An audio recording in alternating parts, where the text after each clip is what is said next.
Bismillahirrahmanirrahim. Assalamu alaikum. Today we have a lecture at 11. So that in the previous lecture we discussed about the shear transformation. It was basically the further types of the transformation.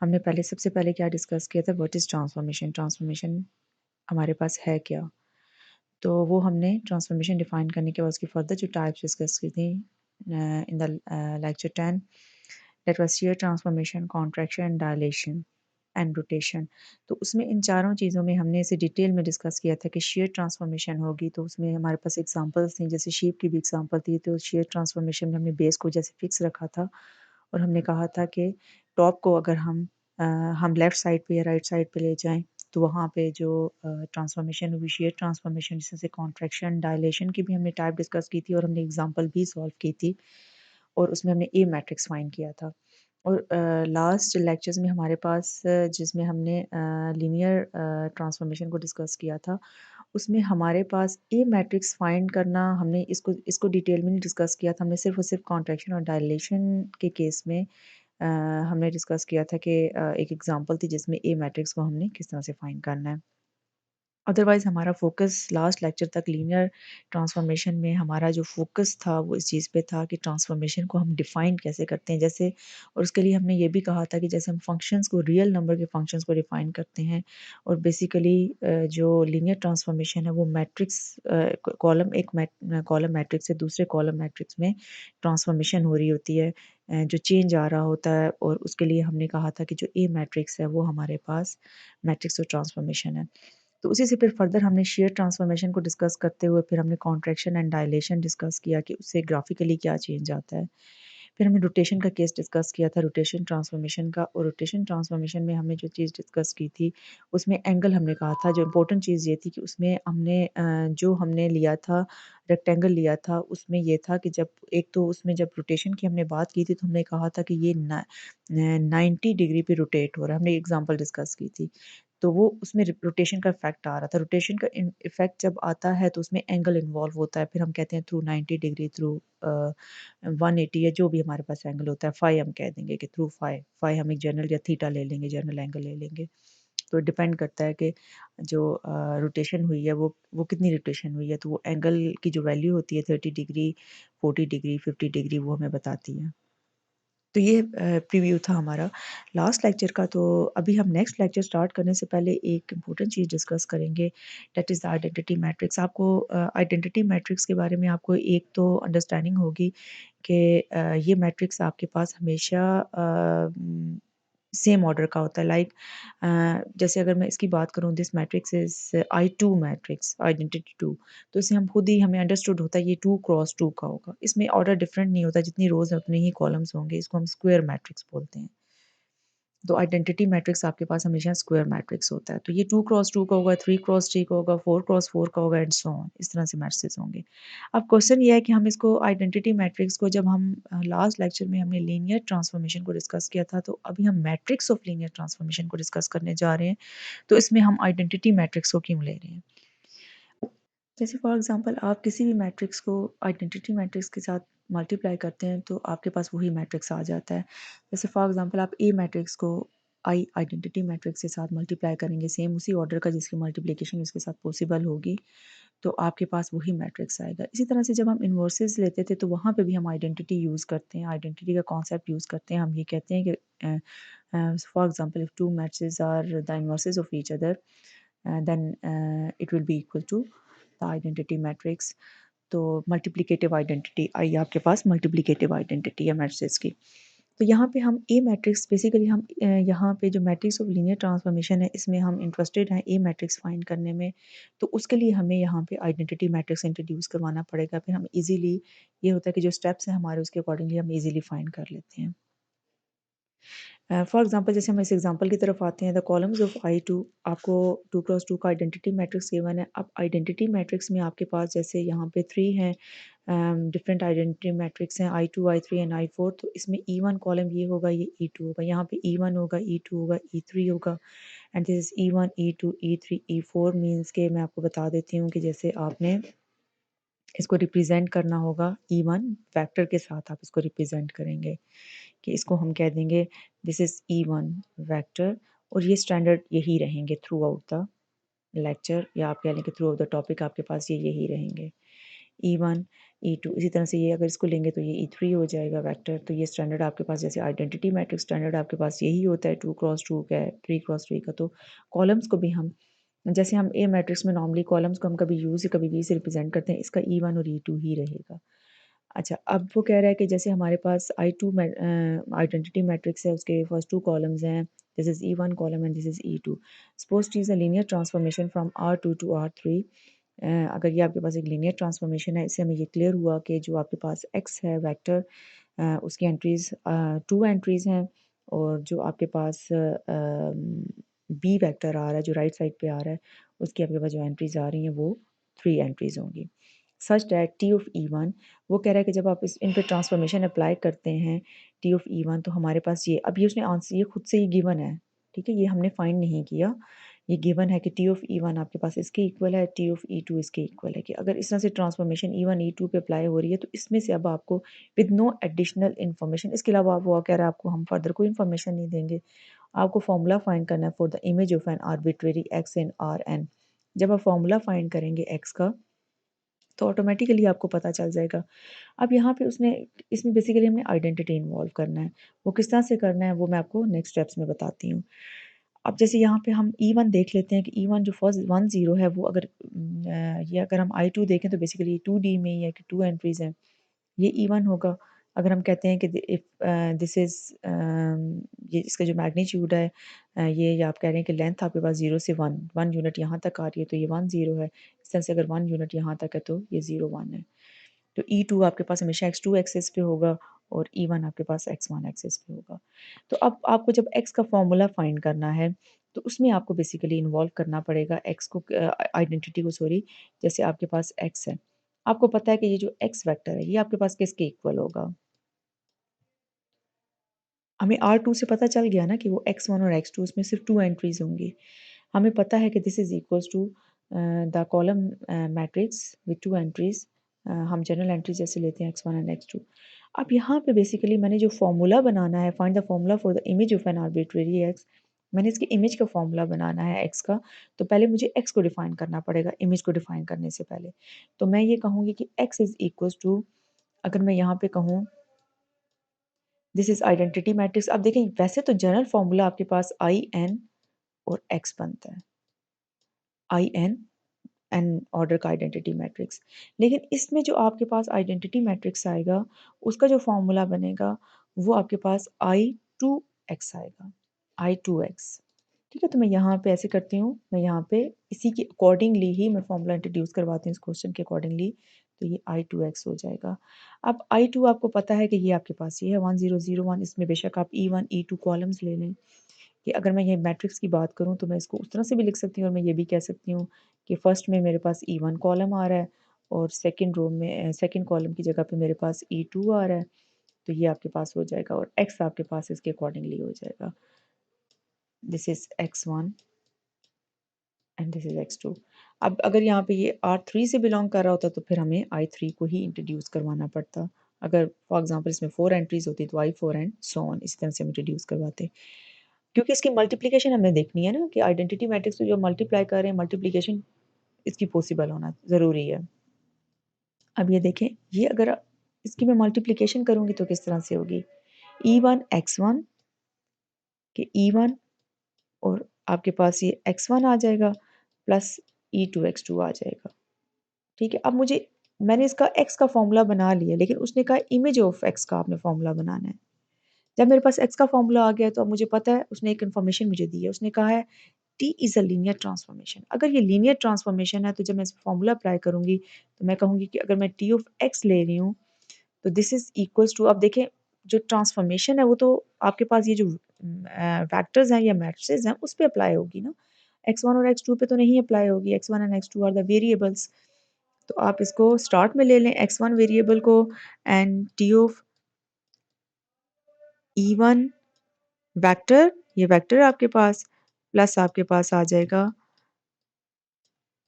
x2 and T of E2 vector. E2 vector.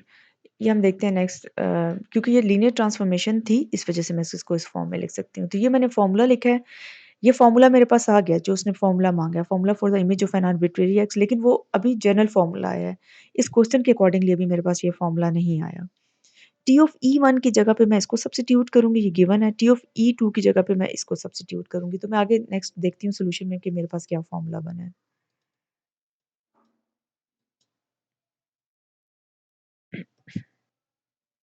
अब ये देखिए, ये x vector है, उसके accordingly ये हमारे पास E1, E2, ये आपके पास टू वेक्टर्स आ गए। फिर if T is a linear transformation, it is given कि ये लीनियर ट्रांसफॉर्मेशन है, तो फिर हमने ये फॉर्मूला बनाया। टी ऑफ E1 ये भी गिवन था, उसकी जगह पे मैंने उसके कॉलम्स लिख लिए। अब आप इसको मल्टीप्लाई करें तो मल्टीप्लिकेशन के बाद और x1 को आप इसके साथ मल्टीप्लाई करेंगे, x2 को आप सेकंड कॉलम के साथ उनको ऐड कर लेंगे, आपके पास ये आ जाएगा। अब यहाँ पे आपको नज़र आ रहा है ए x1 के जो कोफिशिएंट्स हैं वो आपके पास ए मैट्रिक्स का फर्स्ट कॉलम बनता है, 5 -7 एंड 2, 5 -7 एंड 2, और आपके पास -3 8 0 ये सेकंड कॉलम बनेगा। तो देखें ये आपके पास टी ऑफ, इसका मतलब ये है कि अगर मैं यहाँ पे देखूँ तो मेरे पास यहाँ यहाँ पे जो मैट्रिक्स आ रहा है ए मैट्रिक्स, वो मेरे पास उसकी क्या एंट्रीज आ रही हैं, 5 -7 एंड 2, और सेकंड कॉलम में क्या एंट्रीज आ रही हैं, -3 8 एंड 0। तो साथ ही मेरे पास जो अननोन्स हैं वो क्या आ रहे हैं, x1 एंड x2। यही हमारे पास होता था ना लीनियर ट्रांसफॉर्मेशन में कि हम टी ऑफ एक्स को कह रहे हैं this is equal to a x. अगर x1 x2 हमें पता है तो हम इसमें बी आंसर लिख सकते हैं, या हम x1 x2 जब फाइंड कर लेते हैं और सॉल्यूशन जो है वो एग्जिस्ट करता है, सिस्टम कंसिस्टेंट होता है, तो हम फिर बी भी फाइंड कर लेते हैं, ये बी के इक्वल होता है। तो अब वो कह रहा है कि यहाँ पे अब अगर आप देखें तो हमारे पास ये जो फर्स्ट कॉलम आया है उसकी जगह पे टी ऑफ ई वन आ रहा है, टी ऑफ ई टू। इससे हमें ये पता चला कि ये जो हम मैट्रिक्स ए बनाते हैं बेसिकली वो यहाँ से आता है, टी ऑफ ई वन। अगर आपको T of E one T of E two इस फॉर्म में गिवन है कि आपके पास ई वन ई टू पे ट्रांसफॉर्मेशन अप्लाई हुई हुई है, इट मीन्स के these are the columns of the matrix A. अब इसको देखिए नेक्स्ट में ये डिफाइन करेगा, let T be the transformation from Rn to Rm be a linear transformation। अगर वो linear transformation है then अब इसके लिए linear transformation होना ज़रूरी है। तो हमने ये कहा है कि every matrix transformation is a linear transformation, ये हम last lecture में discuss कर चुके हैं। Then there exists a unique matrix A such that, वो कह रहा है कि फिर एक unique matrix यहाँ पे exist करेगा। ये important point है, इसको आप note कर लें कि जो मैट्रिक्स होगा वो यूनिक होगा। ऐसा नहीं है कि ए मैट्रिक्स आपके जैसे एक्स है आपके पास, तो एक्स आपके पास मोर देन वन भी हो सकते हैं जब आपके पास इनफाइनाइट मैनी सॉल्यूशंस आते हैं, लेकिन ए जो मैट्रिक्स है आपके पास वो यूनिक ही होगा। In fact A is the M cross N matrix whose jth column is the vector T of E J. और डेफिनेटली वो कह रहा है कि जैसे अगर आपके पास फर्स्ट कॉलम है टी ऑफ ई वन होगा, second T of E two होगा, तो jth कॉलम जो है वो टी ऑफ ई जे होगा of the identity matrix in R N. E J वो कह रहा है कि E J identity identity matrix का जेथ कॉलम होगा, और यहाँ पे T of E J A matrix का जेथ कॉलम होगा। अब वो कह रहा है कि the matrix is called the standard matrix of the linear transformation T. अब वो ये ए मैट्रिक्स यहाँ पे इसने ये डिफाइन कर दिया, इसने कहा है कि ये स्टैंडर्ड मैट्रिक्स है आपके पास लीनियर ट्रांसफॉर्मेशन टी का। अब क्वेश्चन ये है, वैसे तो मैं स्टार्ट में भी डिस्कस कर चुकी हूँ, लेकिन यहाँ पे आप देखें तो ये 3-4 लाइंस में इसने दोबारा से ये बात डिस्कस की है। इसने कहा है कि जब हम लीनियर ट्रांसफॉर्मेशन को डिफाइन कर चुके हैं तो अब मैट्रिक्स ट्रांसफॉर्मेशन को क्यों हम डिफाइन कर रहे हैं। बेसिकली वो यहाँ पे यही बता रहा है कि the term linear transformation focuses on a property of mapping, कि वो जो हम मैपिंग कर रहे हैं जिसमें हमने ट्रांसफॉर्मेशन को डिफाइन किया उस पर फोकस करती है, while matrix transformation describes how such a mapping is implemented. अभी हम इम्प्लीमेंटेशन कर रहे हैं, हमने यहाँ से ए फाइंड करना हो हम फाइंड कर सकते हैं, अगर हमें एक्स कहा जाए फाइंड करना है तो हम वो फाइंड कर सकते हैं, अगर हमें बी का कह दिया जाए वेक्टर तो हम वो भी फाइंड कर सकते हैं। डिपेंड करता है कि अगर ये तीन चीज़ें हैं, A A matrix X vector and B vector, तो इसमें से हमें दो गिवन होंगी और हमने थर्ड फाइंड करनी है, लेकिन उसने ए डिफाइन कर दिया, ये standard matrix of linear transformation है। और इसके लिए ये इन्फॉर्मेशन जो हमने आइडेंटिटी मैट्रिक्स यूज़ किया था ये बहुत हेल्पफुल होगा जब हम लोगों ने इम्प्लीमेंटेशन करनी होगी। अच्छा, नेक्स्ट वो कह रहा है कि अब हम एग्जांपल लेते हैं। Next example, example two find the standard matrix A for the dilation transformation. अब ये देखिए, ये उसने वही क्वेश्चन उठाया है जो उसने लास्ट लेक्चर में डिस्कस किया था। ठीक है, कि वो आपके पास किस तरह से बेसिकली वहाँ पे उसने और तरह से इसको सॉल्व किया है। यहाँ पे वो इसको और तरह से जैसे यहाँ पे देखें इसने यहाँ पे आइडेंटिटी के रेफरेंसेस को सॉल्व किया कि उसने ये कहा कि अगर जैसे एक्स की मैं बात करूँ तो वो मेरे पास एक्स किसके इक्वल होगा आई एक्स के इक्वल होगा। आई आइडेंटिटी एंड एक्स इसके इक्वल होगा। जैसे यहाँ पे 3 i x मैं ले लूँ तो उसके अकॉर्डिंगली फिर मेरे पास जो फर्स्ट कॉलम आएगा आइडेंटिटी मैट्रिक्स है वो 3 0 एंड 0 3 ये मेरे पास फर्स्ट और ये सेकंड कॉलम होगा। अब वो कह रहा है कि अब आपको जो ट्रांसफॉर्मेशन अप्लाई करनी है उसने यहाँ पे सिर्फ स्टैंडर्ड मैट्रिक्स ए आपसे मांगा है। अगर उसने ए मैट्रिक्स मांगा है तो आपने सिंपल क्या करना है कि आपको पता है कि ए मैट्रिक्स फाइंड करने के लिए जो हमने ये सारा रिलेशन बताया आइडेंटिटी मैट्रिक्स के साथ और हमने कहा E1 E2 आपके पास उसके कॉलम्स होंगे E1 E2 जिस तरह से भी अगर I2 है तो E1 E2 होगा। तो यहाँ पे वो R2 कह रहा है अगर तो इसका मतलब ये है कि आपके पास I2 मैट्रिक्स है। तो क्योंकि उसने कहा x बिलोंग्स टू R2 तो I2 मैट्रिक्स ही होगा क्योंकि मल्टीप्लिकेशन का ये रूल है। तो T ऑफ E1 आप फाइंड करेंगे। हमें पता है कि अगर यहाँ पे I2 है तो आपके पास A मैट्रिक्स के अंदर 2 कॉलम्स आएँगे। तो A मैट्रिक्स के लिए हम क्या करेंगे T ऑफ E1 लेंगे तो यहाँ पे भी E1 आ जाएगा। E1 किसके इक्वल है? E1 is equals to 1 0 column matrix 1 0 जिसकी एंट्रीज़ होंगी उसको 3 से मल्टीप्लाई करेंगे तो 3 0 जैसे T ऑफ E1 3 E1 तो E1 आपके पास 1 0 थी तो मल्टीप्लाई होकर 3 0 आ गया। इसी तरह से T E2 आपके पास आ गया है। तो हमें पता है अभी हमने लास्ट थ्योरम में डिस्कस किया है कि A में आपके पास T of E1 T of E2 and so on इस तरह से आपके पास कॉलम्स बनते हैं। तो यहाँ पे 2 क्रॉस 2 का था तो आपके पास ये 3 0 एंड 0 3 इस तरह से आ जाएगा। तो ये हमने उसी को एग्जाम्पल को दोबारा किया है। अब नेक्स्ट एग्जांपल आप देखें। अब यहाँ पे इस एग्जांपल में आप देखें तो इसमें वो रोटेशन इन्वॉल्व कर रहा है। जब रोटेशन इन्वॉल्व करेगा तो वो फिर थ्रू एंगल सम एंगल जैसे यहाँ पे इसने फाई कह दिया या थीटा आप कह दें थ्रू सम एंगल रोटेशन होगी।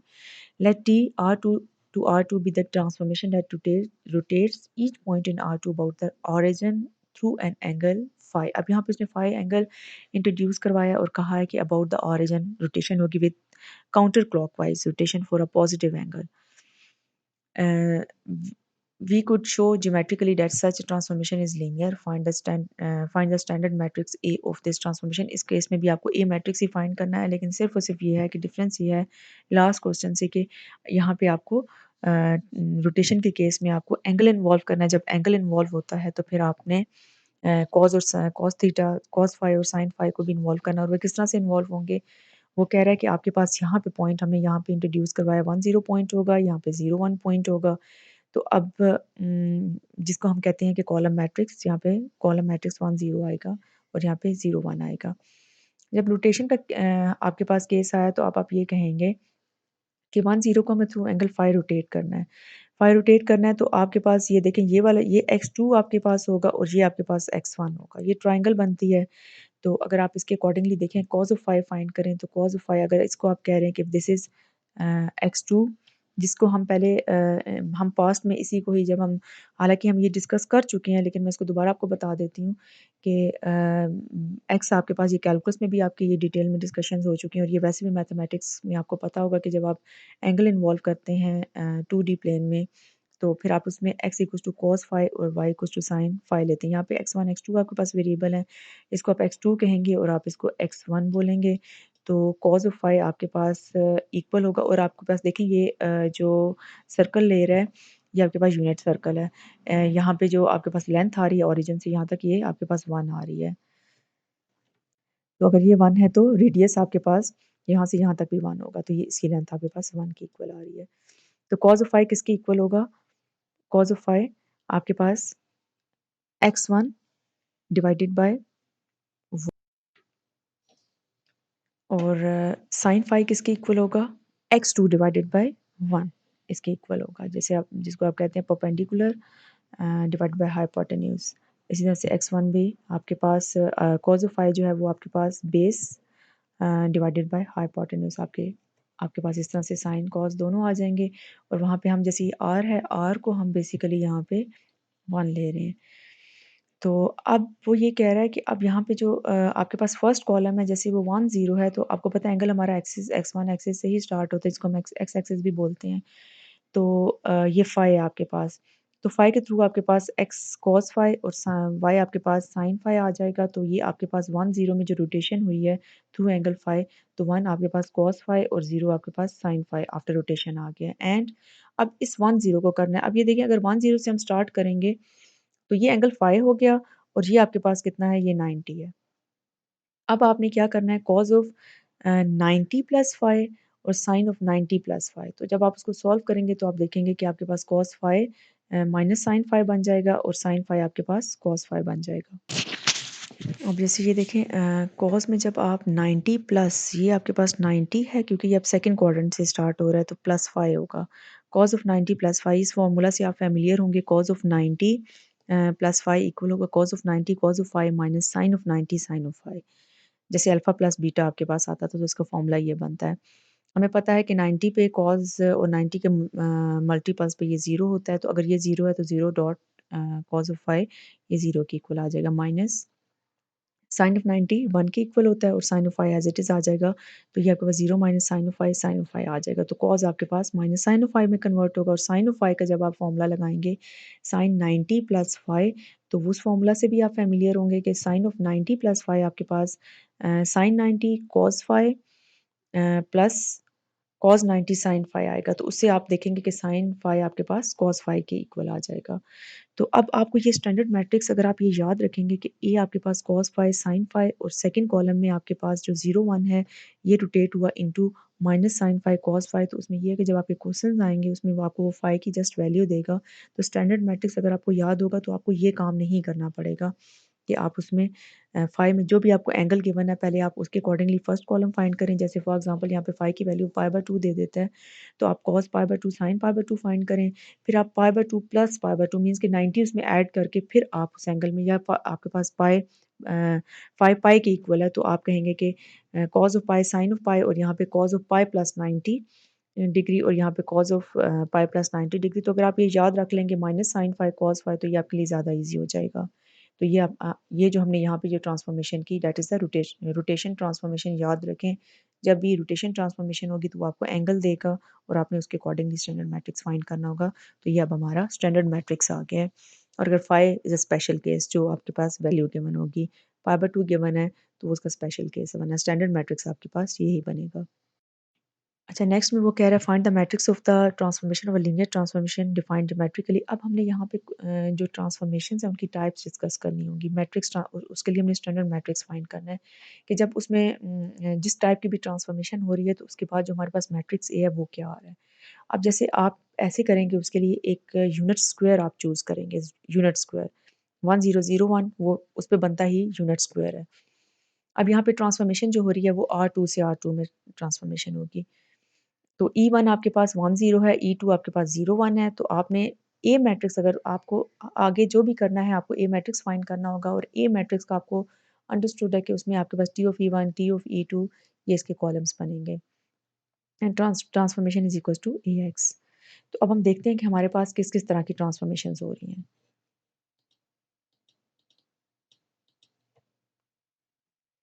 टेबल वन देखें। टेबल वन में जो ट्रांसफॉर्मेशन हो रही है उसका टाइटल है रिफ्लेक्शंस। अब इसमें रिफ्लेक्शंस हो रही हैं।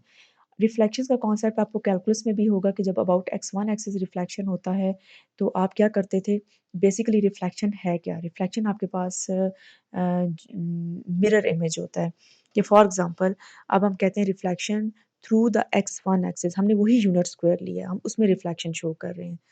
वो कह रहा है कि आपके पास जैसे वो ओरिजिनल जो यूनिट स्क्वायर है वो ये है। अब इसमें रिफ्लेक्शन हो रहा है अबाउट एक्स वन एक्सिस।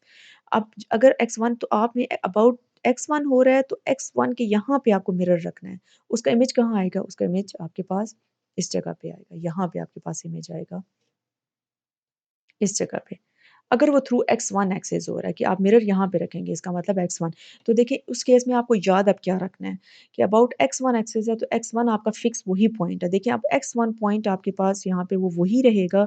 ये बेसिकली आपके पास यहाँ पे आपको नजर आएगा। ये जो आपके पास है एक्स टू पे आपके पास ये जो पॉइंट आ रहा है वो आपको यहाँ नजर आएगा जब आप यहाँ पे मिरर रखेंगे। एक्स वन आपके पास वही फिक्स पॉइंट रहेगा। तो मीन्स कि x one is fixed but x two is changing. अब ये जो आपके पास ट्रांसफॉर्मेशन है थ्रू द x1 एक्सिस, अब देखें इसमें वही जो बात मैंने की है कि x1 आपके पास फिक्स रहेगा, जो x2 है वो अगर आप देखें तो x2 आपके पास यहाँ से इसका इमेज आपके पास मिरर इमेज यहाँ पे आएगा।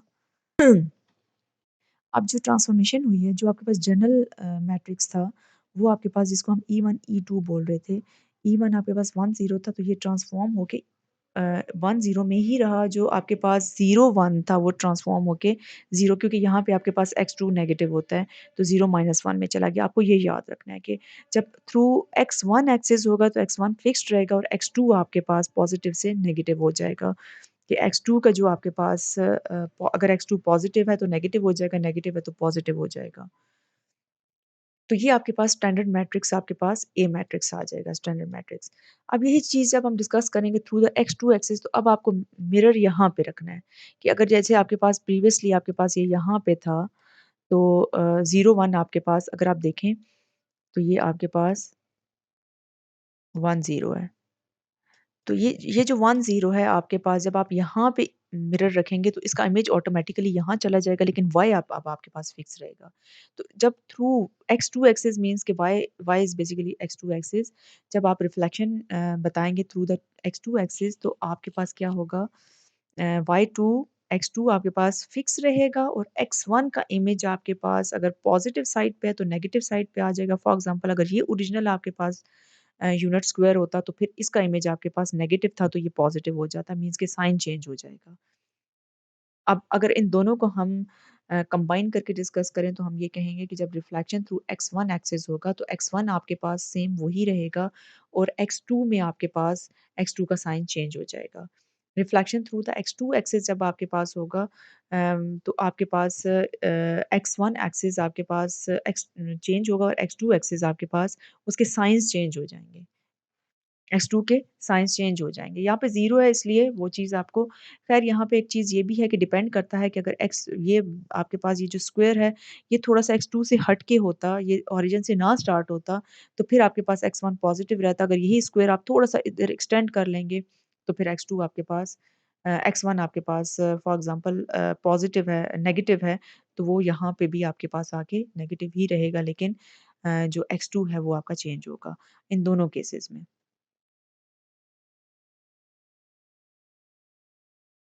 अच्छा, नेक्स्ट जो है वो है reflection through the line x2 equals to x1। हमें ये पता है कि y equals to x line जिसको हम बोलते थे, वो आपके पास यहाँ पे बनती है, यूँ ओरिजिन से पास करती है। स्लोप की तरह की आपके पास आती है, 45 डिग्री पे स्लोप बनता है। ये आपके पास एंगल अगर ये पूरा 90 डिग्री है तो ये 90 डिग्री ही होगा फर्स्ट क्वाड्रेंट में, और ये आपके पास हाफ 45 है। तो अब वो यहाँ पे ये कह रहा है कि जब इसमें आप करेंगे, अगर आप यहाँ पे मिरर रखेंगे तो क्या होगा?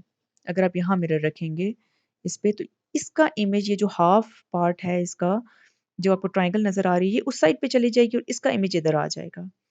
अब क्या हुआ? बेसिकली 1 0 आपके पास 0 1 पे चला गया, E1 आपके पास 0 1 पे चला गया, मीन्स कि T of E1, this is T of E1, जो आफ्टर ट्रांसफॉर्मेशन आपके पास आया है, that is T of E1। और 1 0 आपके पास 0 1 पे चला जाएगा, 0 1 सॉरी 1 0 पे चला जाएगा। ये अगर E2 है तो आपके पास T ऑफ E2 1 0 हो जाएगा। अब वो कह रहा है reflection through the line x2 is equals to minus x1। अब अगर वो कह रहा है कि आप लाइन जिसको हम y is equals to minus x भी बोलते हैं, वो भी यही लाइन होती है, लेकिन ये आपके पास इस क्वाड्रेंट में बनेगी, इसकी ऑपोज़िट बनती है। तो अब इसमें आप अगर आप देखें तो अगर यहाँ पे आप मिरर रखेंगे इस जगह पे, तो ये पास्ट में आपके पास यहाँ पे था। तो अगर आप यहाँ पे मिरर रखेंगे तो ये वाला पॉइंट आपके पास यहाँ आ जाएगा और ये वाला पॉइंट आपके पास इधर आ जाएगा, ये एरो भी शो कर रहा है। तो अब आपको सिर्फ ये चीज़ याद रखनी है कि किस तरह से ये किस जब reflection through the line x2 is equal to minus x1 होगा, तो बेसिकली आपके पास यहाँ पे जो पॉइंट था 10 पॉइंट जो आपके पास था, उसमें क्या हुआ, एक तो इन पॉइंट्स की लोकेशन चेंज होगी कि 0 ऊपर चला गया 1 नीचे आ गया आपके पास, और दूसरा ये कि साइन भी आपके पास नेगेटिव हो जाएगा, क्योंकि आप देखें इस यहाँ पे x2 आपके पास नेगेटिव है और यहाँ पे x2 आपके पास पॉज़िटिव था, लेकिन यहाँ पे ख़ैर वो 0 था। तो ये 0 -1 यहाँ पे ये पॉइंट बनेगा। अब ये जब यहाँ पे आएगा तो यहाँ पे पॉइंट क्या बनेगा? यहाँ पे आपके पास अब x1 नेगेटिव है तो ये -1 हो जाएगा और y आपके पास ज़ीरो ही रहेगा, y ज़ीरो हो जाएगा। मीन्स कि अब इसमें क्या हो रहा है, जब reflection through the line x2 is equals to minus x1 axis है, तो इस केस में आपके पास जो पॉइंट्स हैं वो x1 पॉइंट आपका x2 पॉइंट में भी चेंज हो रहा है और नेगेटिव साइन भी साथ आ रहा है। एक्सिस भी आपके पास साथ चेंज होगा कि नेगेटिव साइन भी साथ आ रहा है। जब हम इसको प्रैक्टिकली करेंगे, जब इसी एग्जांपल्स करेंगे, तो आप देखेंगे कुछ एग्जांपल्स ऐसी आएँगी जिसमें ज़ीरो नहीं होगा। मीन्स कि ये तो हमने इसको डिफ़ाइन करने के लिए एक हमने यूनिट स्क्वायर लिया है, वरना ज़रूरी नहीं है कि आपके पास एक तो यूनिट स्क्वायर आना भी ज़रूरी नहीं है और दूसरा ये है कि ये भी ज़रूरी नहीं है कि आपके पास ये इसी तरह से x1 और x2 लाइन्स को टच करेगा और यहाँ पे ये ज़ीरो ज़ीरो ही होंगे। वो हम नेक्स्ट में जब एग्ज़ाम्पल सॉल्व करेंगे तो आपको ये चीज़ क्लियर हो जाएगी। लेकिन अभी आपको ये कॉन्सेप्ट माइंड में रखना है कि साइन्स भी चेंज होंगे, डिपेंड करता है कि अगर ये एक्सटेंड होके इस तरफ आ रहा है तो x1 एक्सिस जो आपके पास है उसका साइन पॉजिटिव ही रहेगा। अगर ये आपके पास यहाँ पे इस क्वाड्रेंट में आएगा, क्योंकि अभी तो ये ज़ीरो पे आ गया इसलिए यहाँ पे ज़ीरो है तो ये नेगेटिव होगा। तो अब मिरर इमेज जो आपने लिया उसमें आपको सिंपल ये चीज़ याद रखनी है। देखिए अब x2 से x1 जब हुआ तो आपको ये याद रखना है कि बेसिकली ये ट्रायंगल उधर चली गई। आपके पास E1 E2 की जगह पे चला गया और E2 E1 की जगह पे आ गया। ये चेंज आएगा। कि E1 जब आपके पास reflection through the line x2 equals to x1 होगा तो E1 E2 की जगह पे चला जाएगा और E2 E1 की जगह पे आ जाएगा और यहाँ पे भी आपके पास यहाँ पे क्या होगा कि यहाँ पे साइंस भी चेंज हो रहे हैं। मीन्स कि यहाँ पे अगर आप देखें तो आपके पास E1 E2 की जगह पे नहीं जा, बल्कि E1 आपके पास माइनस E2 की जगह पे जा रहा है। अगर आप देखें तो ये आपके पास E1 यहाँ पे क्या है, 1 0 है और यहाँ पे आपके पास ये जो 0 1 था दैट इज़ E2 और इसी तरह से जो E2 है वो आपके पास माइनस E1 हो गया है। ठीक है, मैं यहाँ पे मेंशन भी कर देती हूँ। तो ये चेंज मैंने यहाँ पे ये मेंशन कर दी, इस तरह से आपके पास हुआ है। जब reflection through the line x2 equals to x1 है तो ये होगा। जब through the line x2 equals to minus x1 axis है तो देखें कि इसी तरह से ये आपके पास E1 माइनस E2 में ट्रांसफॉर्म हुआ है, E2 माइनस E1 में ट्रांसफॉर्म हुआ है। अब ये लास्ट है हमारे पास रिफ्लेक्शन थ्रू द ऑरिजिन। अगर हम थ्रू द ऑरिजिन देखेंगे तो अब यहाँ पे हमारे पास क्या चेंज आएगा। जैसे एक एक्सिस है तो ओरिजिन की एक साइड पे सपोज अगर वो राइट साइड पे पॉजिटिव है तो लेफ्ट साइड पे नेगेटिव होगा। तो इसमें ये चेंज आएगा कि जो E1 है जो पॉजिटिव है अब वो माइनस E1 में ट्रांसफॉर्म हो जाएगा। जो E2 है वो माइनस E2 में ट्रांसफॉर्म हो जाएगा। नेक्स्ट जो हमारे पास है वो है कॉन्ट्रैक्शन एंड एक्सपेंशंस। अच्छा, अभी जैसे हमारे पास हमने यूनिट स्क्वायर लिया था और यूनिट स्क्वायर में हमने फिक्स कर दिया था कि हमारे पास जो हॉरिजॉन्टल पे है वो 1 0 और जो वर्टिकल पे है वो 0 1 आपके पास कॉलम मैट्रिसेस बनेंगे। अब यहाँ पे वो वैल्यूज़ चेंज कर रहा है, वो कभी 0 लेगा। अब उसने पहले तो सपोज़ किया कि अगर जैसे हमने 1 0 इसको यूनिट स्क्वायर हमने लिया तो हम ये पहले इसको एक्सिस x1 एक्सिस पे हम इसकी जनरल वैल्यू लेते हैं k 0। अब k में देखिए हमारे पास बहुत सारी ऑप्शंस बनती हैं। या तो k की वैल्यूज़ पॉजिटिव हैं या फिर k की वैल्यूज़ नेगेटिव हैं या फिर k की वैल्यू 0 है। पहले हम जो केस ले रहे हैं वो पॉजिटिव वाला ले रहे हैं। ना हम ज़ीरो ले रहे हैं और ना ही हम नेगेटिव वाला ले रहे हैं। तो जब हम पॉज़िटिव वाला केस लेते हैं तो उसमें कॉन्ट्रैक्शन और एक्सपेंशन हम एक्सप्लेन कर रहे हैं। ये कॉन्ट्रैक्शन जब होगी और एक्सपेंशन होगी। तो इसमें अब वो कह रहा है कि के इज़ बिटवीन 0 एंड 1 एंड के इज़ ग्रेटर देन 1। तो क्या हुआ कि जब के 1 और 0 के बिटवीन है तो आपने यहाँ पे जो वैल्यू फिक्स की थी वो 1 0 थी। अब अगर वो वैल्यू आपकी 1 से मीन्स कि वो यूनिट स्क्वायर जो बना था जिसमें आपके पास एक्स एक्सिस पे जो लेंथ है वो 1 के इक्वल आ रही थी, अगर उससे लेस होगी तो ये यूनिट स्क्वायर जो है उसमें कॉन्ट्रैक्शन आ जाएगी टुवर्ड्स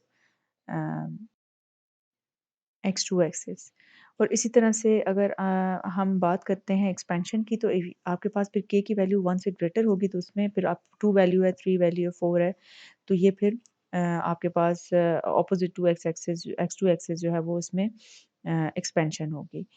अब वो इसी तरह से वो केस ले रहा है, ये हमारे पास हॉरिजॉन्टल डायरेक्शन में है। अब वर्टिकल कॉन्ट्रैक्शन एक्सपेंशन तब होती है जब हम एक्स एक्सिस को फिक्स कर देंगे और वाई एक्सिस की वैल्यू पे हम ये कंडीशंस लगाएंगे कि हम कहेंगे ये जो के हमने जिसको हमने पास्ट में 1 लिया था रिफ्लेक्शंस के केस में, अब उसको हम कहते हैं अगर वो लेस दैन वो फिक्स नहीं है 1 नहीं है बट वो लेस दैन 1 है बट ग्रेटर दैन 0 कि वो है पॉजिटिव। तो वही कह रहा है कि उस केस में फिर क्या होगा, इसमें वर्टिकल कॉन्ट्रैक्शन हो रही है। अब वो कह रहा है कि अगर के की वैल्यू ग्रेटर देन 1 होगी तो फिर वर्टिकल आपके पास एक्सपेंशन होगी। तो ये केसेस थे आपके पास ट्रांसफॉर्मेशन जिसमें कॉन्ट्रैक्शन और हमने एक्सपेंशंस को हमने एक्सप्लेन किया है। अब नेक्स्ट जो हमारे पास है वो है शेयर्स। शेयर्स ट्रांसफॉर्मेशन में इसी तरह से होगा, या तो हॉरिजॉन्टल शेयर होगा या फिर वर्टिकल शेयर होगा। अब जैसे वो हमने शीप वाली भी जो एग्जांपल ली थी उसमें भी अगर हम देखें तो वो आपको ये चीज़ यहाँ पे नज़र आ रही होगी कि जिसमें एक्स वन एक्सिस को हम फिक्स कर रहे हैं और वाई एक्सिस जो है वो उसी या तो लेफ्ट या फिर राइट साइड पे आप हॉरिजॉन्टल शेयर शो कर रहे हैं कि जैसे लेकिन वो कब होगी जब के की वैल्यू आपकी लेस दैन ज़ीरो होगी। इट मीन्स कि आप यहाँ पे जो के की वैल्यू ले रहे हैं वो आप नेगेटिव ले रहे हैं। जब आप के की वैल्यू नेगेटिव लेंगे तो आप देखें कि के आपका यहाँ पे के की वैल्यू क्या थी, यहाँ पे के की वैल्यू 1 थी। जब आपने टॉप को लेफ्ट साइड पे जब आप टॉप को लेफ्ट साइड पे लेके गए और आपने हॉरिजॉन्टल शेयरिंग लेफ्ट साइड पे आपने जब शो की तो उसमें आप देखें कि यहाँ पे ऑटोमेटिकली x1 जो है वो भी चेंज हो गया, वो 1 पे आ गया। कि मीन्स कि शेयरिंग के केस में x1 भी चेंज हो सकता है क्योंकि वो लेफ्ट पे चला गया। अब वो राइट पे जब जाएगा, यही वाला पॉइंट आपका जब राइट पे जाएगा तो वो कह रहा है कि फिर क्या होगा कि यहाँ पे आपके पास के ग्रेटर देन 0 होगा, तब वो राइट पे जाएगा, मीन्स कि पॉजिटिव साइड पे जाएगा। तो के आपके पास ग्रेटर देन 0 होगा, जैसे 1 हो जाए, 2 हो जाए और एक्स आप यहाँ पे वैल्यू देखें, वाई की वैल्यू आपके पास 1 आ रही है और एक्स की वैल्यू आपके पास के आ रही है।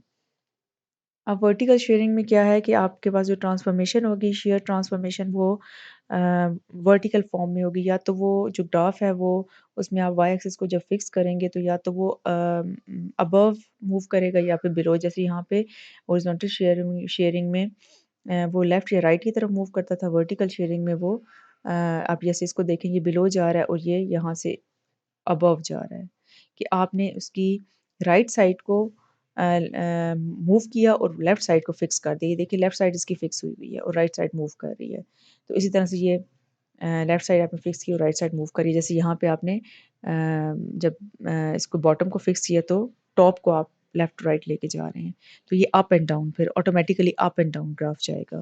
ये शेयरिंग जो होगी या तो ये डाउनवर्ड होगी या अपवर्ड होगी और ये डिपेंड करता है। जब डाउनवर्ड होगी मीन्स के आप x2 को आप नेगेटिव कर रहे हैं, के इज़ लेस देन 0 कर रहे हैं और जब ये अपवर्ड होगी तो आप के को पॉजिटिव ले रहे हैं, ग्रेटर देन 0 ले रहे हैं। अब हमारे पास एक लास्ट केस है, वो है प्रोजेक्शन का। प्रोजेक्शन में आप क्या करते हैं, x1 एक्सिस पे प्रोजेक्शन होती है, x2 एक्सिस पे होती है। जब हम x1 एक्सिस पे होगी, जब x1 के पॉइंट को हम फिक्स करेंगे और x2 को हम 0 0 मीन्स कि हमारा ये जो यहाँ पे पहले 0 1 था वो 0 0 पे आ गया, तो ये प्रोजेक्शन होगी और नेक्स्ट x1 एक्सिस तो उसके पॉइंट्स पे 1 0 0 0 होंगे जो स्टैंडर्ड मैट्रिक्स के होंगे आपके पास एंट्रीज। इसी तरह से x2 एक्सिस की होगी, वो x2 एक्सिस पे देखें यहाँ पे x2 एक्सिस फिक्स हो जाएगा जब प्रोजेक्शन x2 एक्सिस पे होगी और x1 आपके पास x1 यहाँ पे आपके पास 1 0 था और वो 0 0 पे चला गया। इसके बाद स्टूडेंट्स ये प्रैक्टिस प्रॉब्लम्स हैं, ये आप देख लीजिएगा। इसमें आपने सिंपल स्टैंडर्ड मैट्रिक्स ए इसमें से एंट्रीज लेके फाइंड करना है, इसमें भी ऐसे करना है। क्वेश्चन नंबर 2 है, इसको आप देखें। इसमें ट्रांसफॉर्मेशन है, शेयर ट्रांसफॉर्मेशन, वो ऑटोमेटिकली आप देखेंगे सब वैल्यू सब्स्टिट्यूट करने से आ जाएगी, इसमें आपको कोई प्रॉब्लम नहीं होगा। और बी में अगर आप देखें तो अगर आपको ए स्टैंडर्ड मैट्रिक्स का पता है, जो रोटेशन वाला केस है, तो उसमें आपने सिंपल ये एंगल सब्स्टिट्यूट करना है। इसी तरह से आगे 2 और क्वेश्चन हैं, आप इनको भी देख लें। इस क्वेश्चन में 2 टाइम्स इसमें ट्रांसफॉर्मेशन होगी। फर्स्ट टाइम शेयर ट्रांसफॉर्मेशन हो रही है, सेकंड टाइम रिफ्लेक्शन हो रही है। जो शेयर ट्रांसफॉर्मेशन से जो आंसर्स आएंगे उसको आपने अब रिफ्लेक्ट करना है, तो जो कॉलम्स आपके पास आ जाएंगे तो जो फिर सेकंड टाइम जब आप उसे रिफ्लेक्ट कर लेंगे तो अब वो जो मैट्रिक्स होगा वो स्टैंडर्ड मैट्रिक्स होगा। और इसी तरह से अब डी पार्ट भी आप देख लें, इसमें भी आपके पास हॉरिजॉन्टल x1 एक्सिस पे देन रिफ्लेक्शन है, तो इसमें 2 टाइम्स रिफ्लेक्शन हो रही है, तो इसको भी आप देख लीजिएगा। अगर कोई प्रॉब्लम हुई तो हम इसको नेक्स्ट लेक्चर में डिस्कस कर लेंगे इंशाल्लाह। अल्लाह हाफ़िज़।